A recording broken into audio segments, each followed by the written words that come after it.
Next in our NBA defensive series, we'll discuss help defense. So we got to start with the defensive 3-second rule. So in the NBA, you cannot be in the paint for longer than 3 seconds unless you're actively guarding a player. So you'll see a lot of post players or the low man or the weak side. So right here, Steven Adams will get in and out of the paint right here, or they'll touch a player to reset the clock so they can stay for another 2.9 seconds in the paint, and then they got to get out.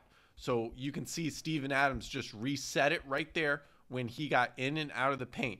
So when you see a defensive player basically stepping in and out and they're not actively guarding someone within an arm's length away and that they can touch that offensive player, then they got to get in and out of the paint so they're not in the paint for longer than 3 seconds. That's the defensive 3-second rule. So you can see Steven Adams, again, when he went to the low man, the weak side defender right here, he gets in and out. And then once James Harden starts his drive, he's going to attempt to meet him outside the restricted circle. But now you can see he gets out of the paint once he rotates and swings the ball right there. So you're always actively getting in and out of the paint. That's why you'll hear NBA teams scream out, "Get legal," so you're not in the paint for longer than 3 seconds or you'll get a technical foul. So watch Rudy Gobert right here. You can see he rotates over. Now he has to get out. You can see he's getting in and out of the paint right there, actively moving. And now he's actively guarding Pascal Siakam right there before he passes it. But you can see he's moving in and out of the paint to get legal. So watch right here. Royce O'Neal gets all the way over, gets a touch. He has to get out of the paint right now, out of the restricted circle. And now watch right here. He's touching Ben Simmons, so he's within an arm length away, so the count resets. Utah is really good at this. This is a great example. Watch Kyle Korver right here. So he's in the paint right now. He has to actively either touch right here or he has to get out of the paint.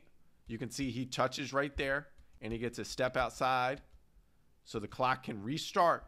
And now watch again. This is why it's so important to watch off the ball too defensively. You can see Brook Lopez is ready to help once LeBron goes, but he can't be fully in the restricted circle because otherwise it would be defensive 3 seconds. So you can see he's moving his foot in and out to reset that clock.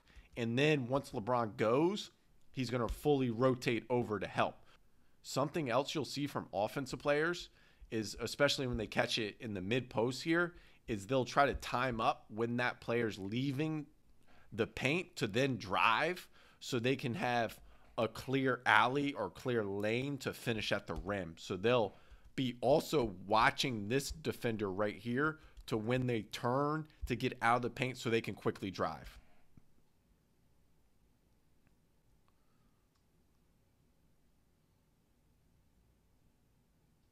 Now in this example right here, Chris Middleton, you can see steps over.